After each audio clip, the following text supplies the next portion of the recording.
മനുഷ്യരുടെ ദൃഷ്ടിക്ക് പരിമിതിയുള്ളതുപോലെ ബുദ്ധിക്കും പരിമിതിയുണ്ട് എന്ന് ഇമാം ഷാഫി റഹ്മത്തുള്ളാഹി അലൈഹി പറഞ്ഞു. നമ്മുടെ കൺമുമ്പിൽ എത്ര റൈസ് ഉണ്ട് നമ്മുടെ നേത്രം കൊണ്ട് കാണാനാവാത്ത? എക്സ് രശ്മികൾ, ഇൻഫ്രാറെഡ് രശ്മികൾ, അൾട്രാ വയലറ്റ് രശ്മികൾ, ഇതൊന്നും നമുക്ക് കാണാനോ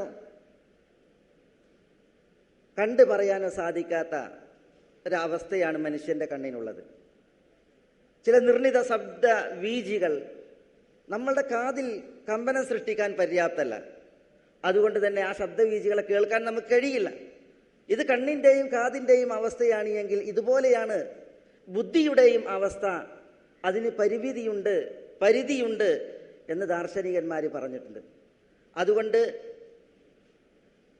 ബുദ്ധിയിൽ തൂക്കാനും അളക്കാനും കഴിയാത്ത വിഷയങ്ങളെ കൊണ്ടുവന്ന് ബുദ്ധിയിൽ തൂക്കി അളന്ന് അപകടത്തിൽ ചാടിയ ഒരു വ്യക്തിയുടെ ഒരു വിഷയമാണ് ഇവിടെ സഹോദരൻ ഇവിടെ നമ്മളെ കേൾപ്പിക്കുകയുണ്ടായത്.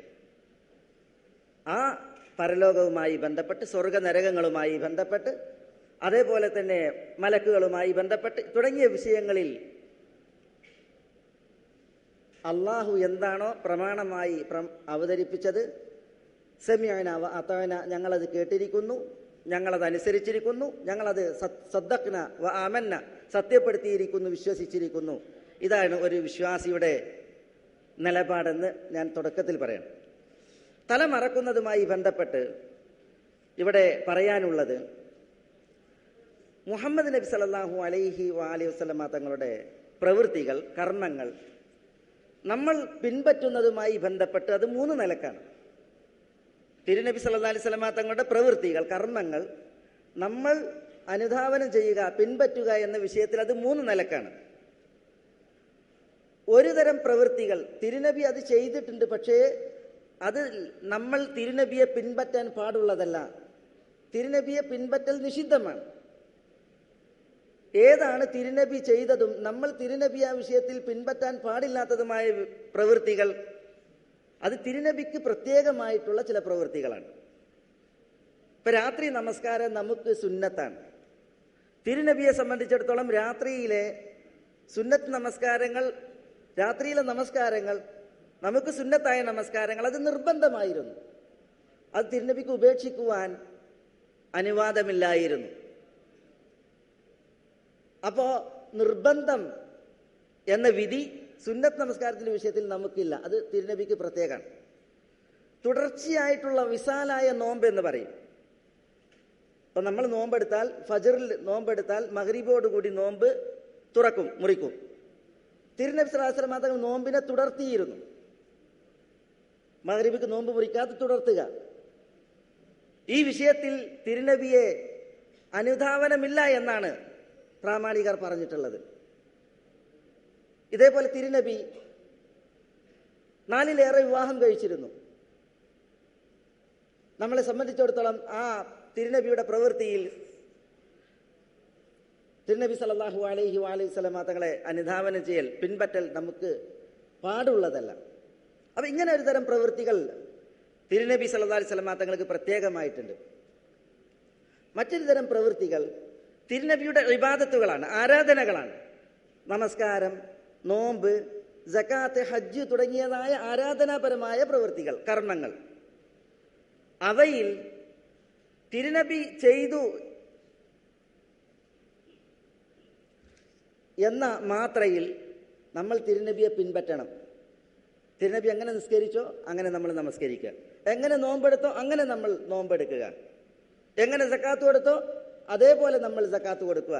കേവല പ്രവൃത്തി തന്നെ നമുക്ക് പിൻപറ്റുവാനും അനുധാവനം ചെയ്യുവാനും മതിയായ പ്രവൃത്തികളാണ്. അത് ഇബാദാത്തുകളാണ്. തിരുനബിയുടെ 3ാമത്തെ പ്രവൃത്തികൾ നൈസർഗിക പ്രവൃത്തികളാണ്. നൈസർഗിക പ്രവൃത്തികൾ എന്ന് പറഞ്ഞാൽ ഭക്ഷണം കഴിക്കുക, ഉറങ്ങുക, വസ്ത്രം ധരിക്കുക തുടങ്ങിയതായ പ്രവൃത്തികൾ. ഈ പ്രവൃത്തികളിൽ തിരുനബി ചെയ്തു എന്നതിനാൽ തിരുനബിയെ പിൻപറ്റൽ നമുക്ക് മതപരമാണോ? ഇപ്പൊ തിരുനബി സല്ലല്ലാഹു അലൈഹി വസല്ലം തങ്ങൾ അവിടുത്തെ ഭക്ഷണം പലപ്പോഴും പച്ചവെള്ളവും കാരക്കയുമായിരുന്നു. നമ്മൾ ദിനരാത്രങ്ങൾ പച്ചവെള്ളവും കാരക്കയും ഭക്ഷണവുമായി കഴിക്കൽ അത് സുന്നത്താണോ? തിരുനബി ഉപയോഗിച്ചിരുന്ന കിടക്ക ഈത്തപ്പനയുടെ പട്ടയായിരുന്നു, അത് മടഞ്ഞതായിരുന്നു. തിരുനബിക്കുണ്ടായിരുന്ന തലയിണ ഈത്തപ്പന ചകിരി നിറച്ച തലയിണയായിരുന്നു. അതങ്ങനെ ഉപയോഗിക്കൽ നമുക്ക് സുന്നത്താണോ? തിരുനബി സല്ലല്ലാഹു അലൈഹി വസല്ലം തങ്ങൾ സൗബ് നീളം കുപ്പായമായിരുന്നു മിക്കവാറും വസ്ത്രമായി ധരിച്ചിരുന്നത്. അത് ധരിക്കൽ നമുക്ക് സുന്നത്താണോ? ഇതൊക്കെ തിരുനബിയുടെ നൈസർഗിക പ്രവൃത്തികളാണ്. ഈ പ്രവൃത്തികൾ, ആ കേവല പ്രവൃത്തിയിൽ നമ്മൾ തിരുനബിയെ പിൻപറ്റേണ്ടതുണ്ടോ? പണ്ഡിതന്മാർ പറയുന്നത് കേവല പ്രവൃത്തികൾ, ഇത്തരം നൈസർഗിക പ്രവൃത്തികളിൽ അതിൽ തിരുനബിയെ അനുധാവനം ചെയ്യലില്ല. പ്രത്യുത ഈ പ്രവൃത്തിക്കപ്പുറം ഒരു കൽപ്പന കൊണ്ട് തിരുനബി നമുക്കത് ബാധകമാക്കണം. ഒരു ഉദാഹരണം, തിരുനബി സല്ലല്ലാഹു അലൈഹി വസല്ലം തങ്ങൾ വെള്ള വസ്ത്രം ധരിച്ചു. വെള്ള വസ്ത്രം നമ്മൾ ധരിക്കൽ സുന്നത്താണ്. എന്തുകൊണ്ട്? തിരുനബി കേവലം വെള്ള വസ്ത്രം ധരിച്ചു എന്നതുകൊണ്ടല്ല. വെള്ള വസ്ത്രം ധരിച്ച തിരുനബി നമ്മളോട് പറഞ്ഞു, നിങ്ങൾ വെള്ള വസ്ത്രം ധരിക്കുക, നിങ്ങളിൽ നിന്ന് മരണപ്പെട്ടവരെ വെള്ള വസ്ത്രത്തിൽ നിങ്ങൾ കഫൻ ചെയ്യുകയും ചെയ്യുക. അപ്പൊ തിരുനബി പ്രവർത്തിച്ചു, എന്നിട്ട് നമുക്കൊരു കൽപ്പന കൊണ്ട് അത് ബാധകമാക്കിയപ്പോഴാണ് ആ വിഷയത്തിൽ തിരുനബിയെ പിൻപറ്റൽ സുന്നത്തായത്. ഇത് വസ്ത്രം ധരിക്കുക, ഭക്ഷണം കഴിക്കുക, ഉറങ്ങുക പോലുള്ള നൈസർഗിക പ്രവൃത്തികളിലെല്ലാം അടിസ്ഥാനമാണ്. ശിരാവസ്ത്രം ധരിക്കുന്ന വിഷയത്തിൽ തിരുനബി ശിരാവസ്ത്രം ധരിച്ചിട്ടുണ്ട്, തലമറച്ചിട്ടുണ്ട്. തലമറച്ച തിരുനബി സല്ലല്ലാഹു അലൈഹി വസല്ലം തങ്ങൾ തൻ്റെ തലമറക്കുക എന്ന കേവല പ്രവൃത്തിക്കപ്പുറം ഒരു കൽപ്പന കൊണ്ട് നമ്മൾ തലമറക്കണം എന്ന് നമ്മളോട് കൽപ്പിച്ചിട്ടില്ല. അതിനാൽ തലമറക്കൽ അത് സുന്നത്താണ് എന്ന് പറയാൻ തിരുനബിയുടെ ഒരു കൽപ്പന വന്നിട്ടില്ല എന്നാണ് പ്രാമാണികരായ പണ്ഡിതന്മാർ ആ വിഷയത്തിൽ പറഞ്ഞിട്ടുള്ളത്. അതുകൊണ്ട് ഒരാൾ തലമറച്ചില്ല എങ്കിൽ ഒരു സുന്നത്ത് ഉപേക്ഷിച്ച മനുഷ്യൻ നടക്കുന്നത് കണ്ടില്ലേ എന്ന് വിധിക്കാൻ പാടുള്ളതല്ല. തലമറച്ച ഒരാൾ, അയാൾ സുന്നത്തിൽ ഏതു കാലവും ജീവിക്കുന്ന ഒരാളാണ് എന്ന് വിധിക്കാനും പാടുള്ളതല്ല. നെരിയാണിക്ക് താഴെ വസ്ത്രം അത് നിഷിദ്ധമാണ്. തിരുനബി സല്ലല്ലാഹു അലൈഹി വസല്ലം തങ്ങൾ മുസൽമാന്റെ വസ്ത്രം അത് നെരിയാണിക്ക് മുകളിലായിരിക്കണം എന്ന് നിഷ്കർഷിച്ചിട്ടുണ്ട്. നെരിയാണിക്ക് താഴെ വരുന്ന വസ്ത്രം അത് നരകത്തിലാണെന്ന് മുന്നറിയിപ്പുണ്ട്. അള്ളാഹുവിൻ്റെ കൃപയുടെ കാരുണ്യത്തിൻ്റെ നോട്ടം നെരിയാണിക്ക് താഴെ വസ്ത്രം വലിച്ചു നടക്കുന്ന മുസ്ബിലിന് അന്ത്യനാളിൽ നിഷിദ്ധമാണെന്ന താക്കീത്, മുന്നറിയിപ്പ് അത് തിരുനബി സല്ലല്ലാഹു അലൈഹി വസല്ലം തങ്ങളിൽ നിന്ന് വന്നിട്ടുണ്ട്. വസ്ത്രം അതൊരിക്കലും ടൈറ്റ് ഫിറ്റ് ആകാൻ പാടുള്ളതല്ല. വസ്ത്രം നഗ്നത മറക്കുവാനുള്ളതാണ്. അതുകൊണ്ട് തന്നെ വസ്ത്രം ശരീരത്തിലെ തൊലിയെ മറക്കുന്ന രീതിയിൽ കട്ടിയുള്ളതും സൂക്ഷ്മാവയവങ്ങളെ മറക്കുന്ന രീതിയിൽ ലൂസായതുമായിരിക്കണം എന്നതാണ് വസ്ത്രധാരണത്തിൽ ഇസ്ലാമിൻ്റെ മര്യാദയും അദബും.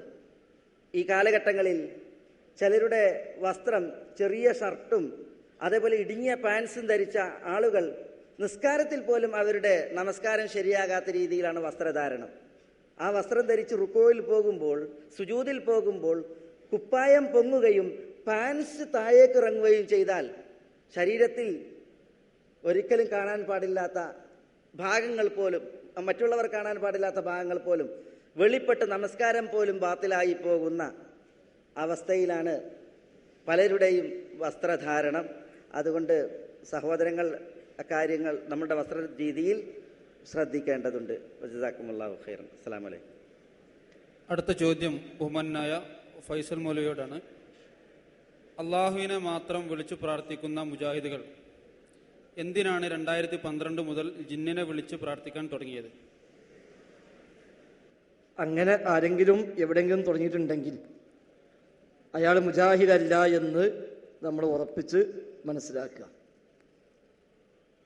ഏതൊരു മുജാഹിദിൻ്റെയും പ്രാർത്ഥന അല്ല, ഏതൊരു മുസ്ലിമിൻ്റെയും പ്രാർത്ഥന അള്ളാഹുവോട് മാത്രം ആയിരിക്കേണ്ടതാണ് എന്ന കാര്യത്തിൽ സംശയമില്ല.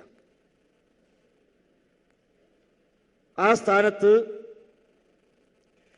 റബ്ബിന്റെ ഏതു പടപ്പുകളിലേക്ക് ആ പ്രാർത്ഥന പോയാലും, അത് ജിന്നാവട്ടെ, മലക്കാവട്ടെ, മനുഷ്യനാവട്ടെ,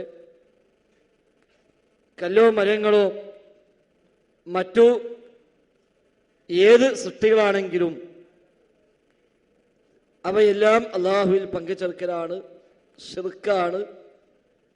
ഒരു സംശയവും ആ വിഷയത്തിൽ നമുക്ക് ആവശ്യമില്ല. ജീവിച്ചിരിക്കുന്ന മനുഷ്യനോടും പാടില്ല, മരിച്ചുപോയ മനുഷ്യരോടും പാടില്ല, ജീവിച്ചിരിക്കുന്ന ജിന്നുകളോടും പാടില്ല, മരിച്ചുപോയ ജിന്നിനോടും പാടില്ല. മുമ്പിലുള്ളവരോ ഇല്ലാത്തവരോ ആരാണെങ്കിലും ശരി, പ്രാർത്ഥന അർപ്പിക്കപ്പെടാൻ അവരൊന്നും അർഹരല്ല. അതുകൊണ്ട് തന്നെ മുജാഹിദ് പ്രസ്ഥാനത്തിലെ ഒരാളും അല്ലാഹു അല്ലാത്തവരോട് പ്രാർത്ഥിക്കുക എന്ന ശൈലി സ്വീകരിക്കില്ലെന്ന് മാത്രമല്ല, അതിനെതിരെ അതിശക്തമായി പ്രബോധന പ്രചാരണ പ്രവർത്തനങ്ങളുമായി ഇറങ്ങുന്നവരുമാണ് അവർ. എന്നാൽ നാളിതുവരെയും മുജാഹിദ് പ്രസ്ഥാനം പുലർത്തിപ്പോന്ന ചില അടിസ്ഥാന തത്വങ്ങളിൽ നിന്ന് വഴിമാറി സ്വാർത്ഥ താല്പര്യങ്ങൾക്ക് വേണ്ടി ചില വിവാദങ്ങൾ ഉണ്ടാക്കിവിട്ട ആളുകൾ, യഥാർത്ഥത്തിൽ അവർ തങ്ങൾക്ക് പറ്റിയ അബദ്ധങ്ങളെ തിരിച്ചറിഞ്ഞ് തിരുത്തേണ്ടതിനു പകരം മുജാഹിദുകളുടെ പേരിൽ ചില ആരോപണങ്ങളുമായി രംഗത്തിറങ്ങുകയാണ് ചെയ്തത് എന്നതാണ് വസ്തുത. വിശുദ്ധ ഖുർആനും തിരുസുന്നത്തും അടിസ്ഥാനമാക്കി ഈ കാലമത്രയും മുജാഹിദ് പ്രസ്ഥാനം സമൂഹത്തെ പഠിപ്പിച്ചത് അഭൗതികമായ കഴിവുകൾ അള്ളാഹുവിന് മാത്രമുള്ളതാണ് എന്നാണ്.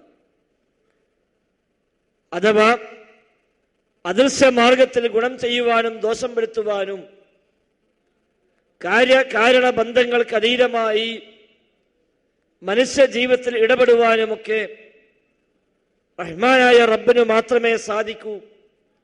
അവന്റെ സൃഷ്ടികളിൽ, പടപ്പുകളിൽ ആർക്കും ആ കഴിവില്ല എന്നാണ് മുജാഹിദ് പ്രസ്ഥാനം ഈ കാലമത്രയും സമൂഹത്തെ പഠിപ്പിച്ചത്. KNM ഒന്നാമത്തെ പ്രസിഡന്റായിരുന്ന KM മൗലവി റഹിമഹുല്ല, അദ്ദേഹത്തിന് അദ്ദുആ വൽ ഇബാദ എന്ന പുസ്തകത്തിന്റെ 7ാമത്തെ പേജിൽ അത് രേഖപ്പെടുത്തിയിട്ടുണ്ട്. രണ്ടത്താണ് സെയ്ദ് മൗലവി എഴുതിയ ലേഖനങ്ങൾ കൂടി സമാഹരിച്ചുകൊണ്ട് അദ്ദേഹത്തിന്റെ ജീവചരിത്രം പുറത്തിറങ്ങിയപ്പോൾ തൗഹീദിന് വേണ്ടി ധന്യജീവിതം എന്ന ആ പുസ്തകത്തിന്റെ 237ാമത്തെ പേജിലും ഇത് രേഖപ്പെടുത്തിയിട്ടുണ്ട്. ബഹുമാനായ കുഞ്ഞീദ് മദനി അദ്ദേഹത്തിന് ഇസ്ലാമിന്റെ ജീവൻ എന്ന പുസ്തകത്തിന്റെ 12ാമത്തെ പേജിലും രേഖപ്പെടുത്തി അഭൗതികമായ കഴിവുകൾ ലോകരക്ഷിതാവായ അള്ളാഹുവിന് മാത്രമേയുള്ളൂ, അവന്റെ പടപ്പുകളിൽ ആർക്കും ആ കഴിവില്ല എന്ന്. അദ്ദേഹം തന്നെ ഇസ്ലാമിന്റെ അടിത്തറ തൗഹീദ് എന്ന പുസ്തകത്തിലും 18ാമത്തെ പേജിൽ അത് രേഖപ്പെടുത്തിയിട്ടുണ്ട്. തൗഹീദുമായി ബന്ധപ്പെട്ട് ഗ്രന്ഥമെഴുതിയ പൂർവികരും അല്ലാത്തവരുമായ മുഴുവൻ ആളുകളുടെയും ഗ്രന്ഥങ്ങളിൽ നിന്ന് നമുക്ക് കാണാൻ സാധിക്കുന്നത് ഈ ഒരു ആശയമാണ്. കാരണം റഹ്മാനായ റബ്ബല്ലാത്ത അവന്റെ പടപ്പുകളിൽ ഒരാൾക്കും അത്തരം കഴിവുകൾ ഇല്ല. അഭൗതികമായ, സബബിനതീതമായ, കാര്യകാരണ ബന്ധങ്ങൾക്ക് അതീതമായ കഴിവുകൾ എന്നത് റഹ്മാനായ റബ്ബിന് മാത്രം അവകാശപ്പെട്ടതാണ്.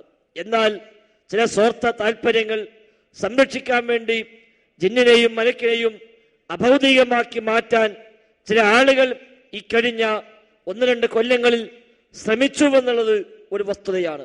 അങ്ങനെ ജിന്നുകളെ കഴിവുകൾ അഭൗതിക കഴിവുകളായും മലക്കിന്റെ കഴിവുകൾ അഭൗതിക കഴിവുകളായും അഭൗതികമായി ഇടപെടാൻ അല്ലാഹു അല്ലാത്തവർക്ക് കൂടി ജിന്നിനും മലക്കിനും കൂടി സാധിക്കുമെന്ന് പറയുകയും ചെയ്യുന്നിടത്ത് അവർ എത്തിച്ചേർന്നു. അഭൗതികമായ സഹായം അള്ളാഹു അല്ലാത്തവരിൽ നിന്ന് ലഭിക്കുമെന്ന് അതിന്റെ ഫലമായി ചിലർക്ക് എഴുതി വെക്കേണ്ടി വന്നു. ജിന്നുകളിൽ നിന്ന് ലഭിക്കുന്ന സഹായം അഭൗതിക സഹായമാണ് എന്ന് 2013 ഫെബ്രുവരി 22 ഇറങ്ങിയ വിചിന്തനം വാരികയിൽ നമുക്ക് കാണാൻ സാധിക്കുന്നു.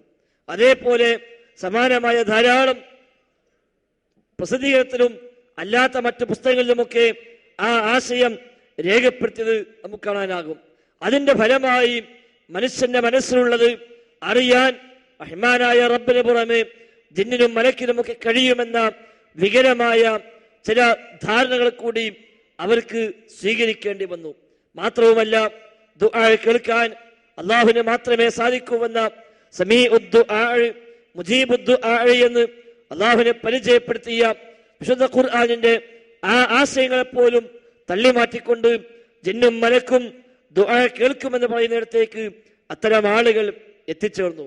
ഒരു പടി കൂടി കടന്ന് ഇയ്യാക നഅ്ബുദു വ ഇയ്യാക നസ്തഈൻ, അല്ലാഹുവേ നിന്നെ മാത്രം ഞങ്ങൾ ആരാധിക്കുന്നു, നിന്നോട് മാത്രം ഞങ്ങൾ സഹായം തേടുന്നു എന്ന ആയത്തിൽ പറഞ്ഞ ആ സഹായാർത്ഥന അത് മനുഷ്യരോടാണെങ്കിൽ പ്രശ്നമൊന്നുമില്ല, ജിന്നിനോടാണെങ്കിലാണ് പ്രശ്നം, മലക്കിനോടാണെങ്കിലാണ് പ്രശ്നം, മരിച്ചവരോടാണെങ്കിലാണ് പ്രശ്നം. നേരെ മറിച്ച് ദൃശ്യലോകത്തുള്ള മനുഷ്യരോട് ആ സഹായാർത്ഥന നിർവഹിച്ചാൽ അത് പ്രശ്നമില്ല എന്ന് കൂടി അത്തരം ആളുകൾ പറഞ്ഞു വെച്ചു. യഥാർത്ഥത്തിൽ ആ ഒരു സഹായാർത്ഥന ഇയ്യാക നസ്തഈൻ എന്ന ആയത്തിൽ ഉദ്ദേശിക്കപ്പെട്ട സഹായാർത്ഥന ഏതോ ആ സഹായാർത്ഥന ദൃശ്യലോകത്തുള്ള മനുഷ്യനാണെങ്കിലും അല്ലാത്തവരാണെങ്കിലും ഒരു സൃഷ്ടിയോടും പാടില്ല എന്നതുകൊണ്ടാണല്ലോ നിന്നോട് മാത്രം എന്നവിടെ അർത്ഥം കൽപ്പിക്കുന്നത്. ഈ ഒരു പുതിയ വീക്ഷണമാണെങ്കിൽ മാത്രമെന്ന അർത്ഥത്തിനവിടെ പ്രസക്തി ഇല്ല. അള്ളാഹുവിനോടും സഹായം ചോദിക്കാം, ദൃശ്യലോകത്തുള്ള മനുഷ്യരോടുമാകാം അതേ സഹായ അഭ്യർത്ഥന എന്നായിരിക്കുമല്ലോ അതിന്റെ മറുവശം. അതൊരിക്കലും ഇസ്ലാം അനുവദിക്കുന്നില്ല. അത്തരം വൈകല്യങ്ങളെ മറച്ചുവെക്കാൻ ചില ആളുകൾ കണ്ടെത്തിയ ചില ഉപായങ്ങളായിരുന്നു മുജാഹിദുകളായ ആളുകൾ ജിന്നിനോട് തേടുന്നവരാണ്, ജിന്നിനോട് പ്രാർത്ഥിക്കുന്നവരാണ് എന്ന അടിസ്ഥാനരഹിതമായ ആരോപണമെന്നതാണ് അതുമായി ബന്ധപ്പെട്ട് സൂചിപ്പിക്കാനുള്ളത്. ആദ്യം പറഞ്ഞ വാചകം ഒന്നുകൂടി ആവർത്തിക്കുന്നു. ഏതെങ്കിലും ഒരാൾ ജിന്നിനെ വിളിച്ചുകൊണ്ട് പ്രാർത്ഥിക്കുന്നുവെങ്കിൽ അയാൾ മുജാഹിദ് അല്ല എന്ന് നമ്മൾ തിരിച്ചറിയുക. അള്ളാഹു അനുഗ്രഹിക്കട്ടെ.